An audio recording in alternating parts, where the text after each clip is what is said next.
Dans ma deuxième vidéo, là, ça c'est ma deuxième partie. Bonjour, c'est Pacifique, voilà. J'ai créé une mafia pour tout ce qui est cosplayer, tout ce qui est artistique et tout ce qui est, quand je vous dis, j'ai déjà le hashtag militantisme atypical qui est mon hashtag. Si jamais il y a un house, en fait cette house c'est pour tout le monde, c'est pour si jamais partie foot expérience en tant que non-binaire. Si jamais vous êtes non-binaire, vous pouvez passer par ici. Cette house, c'est justement une race pour les non-binaires, pour les personnes non-binaires qui veulent témoigner, ou les personnes queer qui veulent témoigner, ou tout simplement vos témoignages, ou si vous avez besoin d'aide, c'est ici. Si jamais vous avez besoin d'aide, vous pouvez venir ici. Si vous avez besoin d'aide en tant que non-binaire, vous pouvez venir ici parce que je suis un truc de soutien. Si jamais vous avez besoin d'aide, vous pouvez venir ici si jamais. Donc vous pouvez venir ici si vous avez besoin d'aide. Je suis là si jamais vous avez besoin d'aide. Je vous pourrai répondre à toutes vos questions si jamais. Voilà.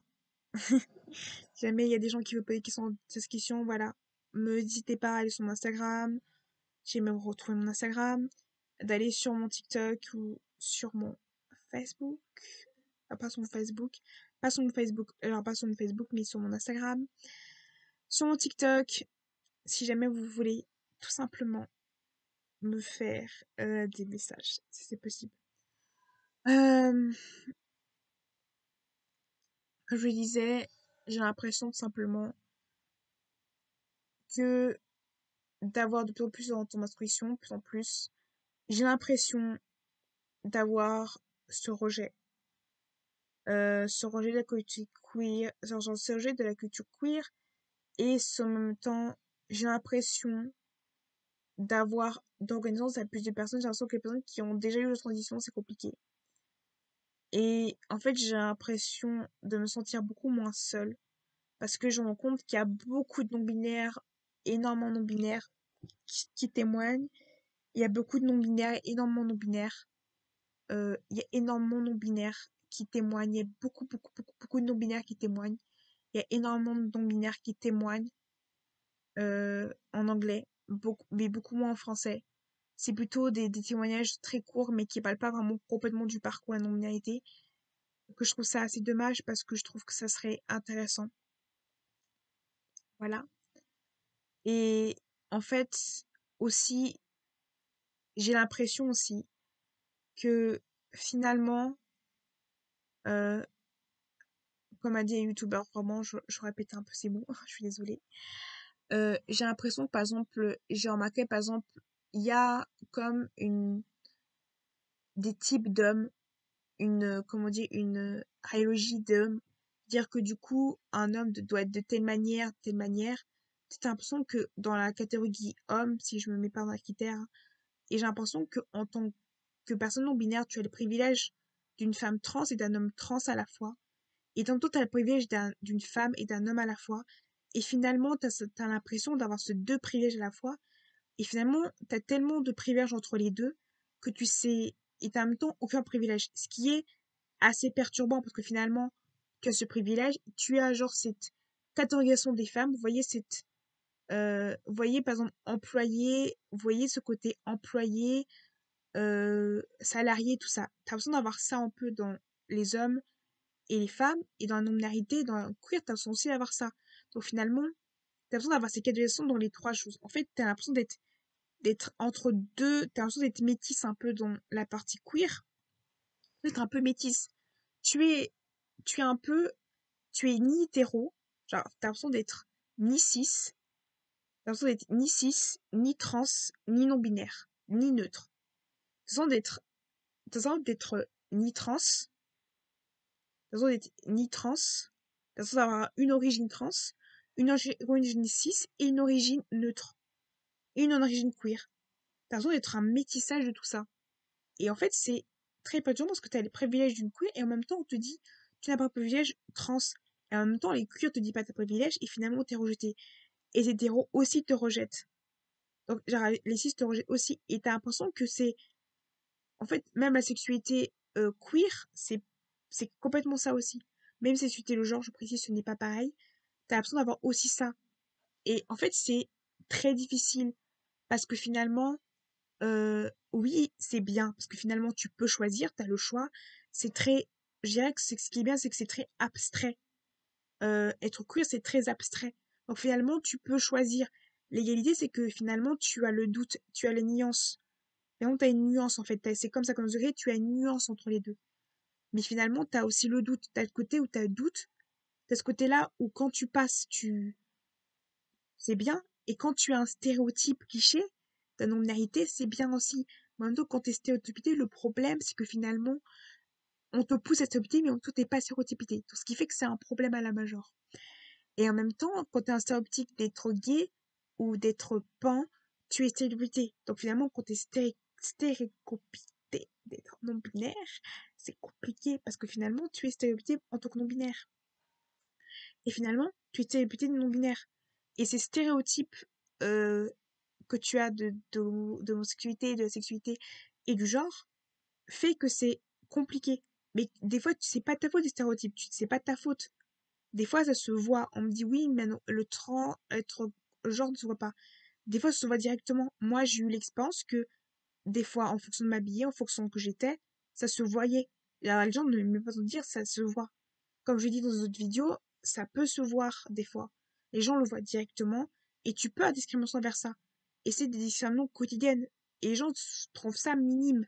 Ça veut dire que pour une personne qui n'est pas dans ta peau, qui n'est pas dans ton corps, ne peut pas, des fois, ne peut pas forcément comprendre, tiens pas, par exemple, la testo, si tu la perds, c'est genre quelque chose d'horrible. C'est un drame. Si tu perds ton bédor, c'est un drame. Et les personnes me disent, mais pourquoi tu perds ton bédor? Pourquoi c'est un drame? Et les gens ne comprennent pas que pour toi, si tu perds ton bédor, comment tu fais? Tu peux pas vivre. Par exemple, tu perds ton package, c'est pas possible. Et quand tu perds ta protège, c'est pas possible. Ou tu perds ton bédor, c'est pas possible. Et pensez à ça. Pensez, ou par exemple, me dit, mais j'ai pas mon compresseur pour compresser. Ça ne pas les termes. Comment je fais? Et ça, j'ai eu plusieurs fois des réactions où les gens ne connaissaient pas. Et t'as l'impression d'avoir de dire, mais pourquoi tu t'énerves? Ou par exemple, t'as une crise dysphorie, les gens disent, mais comment tu fais? Comment je fais? En fait, t'as l'impression que les gens ne savent pas comment agir une crise dysphorie. Et souvent, c'est le cas. Les gens, en fait, tu peux pas le voir parce qu'ils ne savent pas comment agir une crise dysphorie. Bon, les gens ne savent pas comment réagir à une crise dysphorie. On n'explique pas comment réagir à une crise dysphorie. Donc finalement, quand tu as une crise, clairement, je vous conseille de laisser la personne tranquille, laisser-la se poser, écouter la musique, soit à l'écoute de cette personne-là, essayer d'être à l'écoute quand tu as une crise dysphorie, essayer d'être à l'écoute, d'écouter la crise dysphorie, essayer d'être patient, parce que les crises dysphorie, ça peut être des crises de nerfs, ça peut être des crises d'angoisse, ça peut être des larmes, ça peut être des émotions différentes, ça peut être des choses physiques, ça peut être envie de suicide, ça peut être des envies, ça peut être psychologique, mental, ça peut être différent, ça peut être changement d'humeur, ça peut être triste, ça peut être fier, ça peut être la joie, ça peut être, ça peut être envie. En fait, ce qui peut être souvent pour une crise dysphorie, c'est écouter la musique, regarder une série et essayer de, s'il vous plaît, essayer de pousser la personne à sortir. Parce que quand il y a une dysphorie, de sortir et de regarder un livre, ça peut l'aider quand il y a une dysphorie. Ou ce qui peut aider aussi une dysphorie, c'est de porter un chose très large. Des t-shirts où on voit pas trop les seins c'est par exemple, personne, vous voyez, de mettre des choses larges, ou de dire, par exemple, mets un manteau, mets quelque chose de large, comme ça on voit pas. Ou par exemple, mets ton bander, ou essayer de mettre ton package. Essayez d'être doux, ne pas être violent, essayez d'être patient. Soyez patient, soyez doux. Ou laissez-la seule, laissez-la écouter sa musique pendant un moment. Parce que souvent, j'entends beaucoup de gens dire, ah mais comment je fais, je panique, est-ce que je gueule sur elle? Gueule surtout pas sur une personne qui a dysphorique. Il faut la pousser, mais pas trop à bout. Et s'il vous plaît, soyez patient, en fait. Soyez extrêmement patient. Parce que j'en vois beaucoup de patients, et même pour les psychiatres, pour les médecins, soyez patient, soyez rassurant, soyez fixe. Soyez rassurant et fixe. Dès que je vous demande, soyez fixe, soyez rassurant. Parce que votre patient va être paniqué, va poser 10 000 questions, et va forcément envie, et si jamais il est fragile, il va envie de se suicider, il a des envies de suicidaires, ou il va pas être forcément bien. Et tout dépend des crises dysphorie. Ne généralisez pas les choses. Essayez d'être concret. Essayez de gérer. Essayez de vous informer aussi, de regarder des vidéos comme ça. Essayez de vous informer sur votre patient. Et essayez, s'il vous plaît, en tant que médecin, de apprendre les termes et demander les termes à des personnes. Demandez les termes à la personne directement et carrément demandez à la personne si vous pouvez. S'il vous plaît aussi, demandez à la personne que vous connaissez pas de demander les pronoms. Ça fait vraiment plaisir quand vous demandez les pronoms à la personne. Et ne posez pas des questions gênantes, s'il vous plaît. C'est vraiment quelque chose de bien. Et respectez-la, même si vous n'êtes pas opposé à cette transition. Soyez respectueux de ces... Parce que le respect, c'est hyper important. Quand vous respectez pas, c'est comme si ça nous blesse au niveau du cœur. Vous comprenez pas ça, mais ça peut nous blesser physiquement, mentalement. Essayez aussi de ne pas, pour une personne queer, essayez de ne, façon non binaire, n'essayez pas de jorer les vêtements, les maquillages, les, essayez de pas jorer tout court.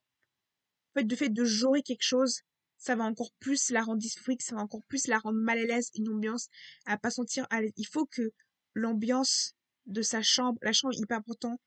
Je veux dire, il y a des chambres, je sais, c'est un peu général, mais la chambre, ça, il faut qu'elle ait un endroit pour se poser, pour se calmer. Parce que une personne a besoin de se poser à quelque part, a besoin de s'exprimer.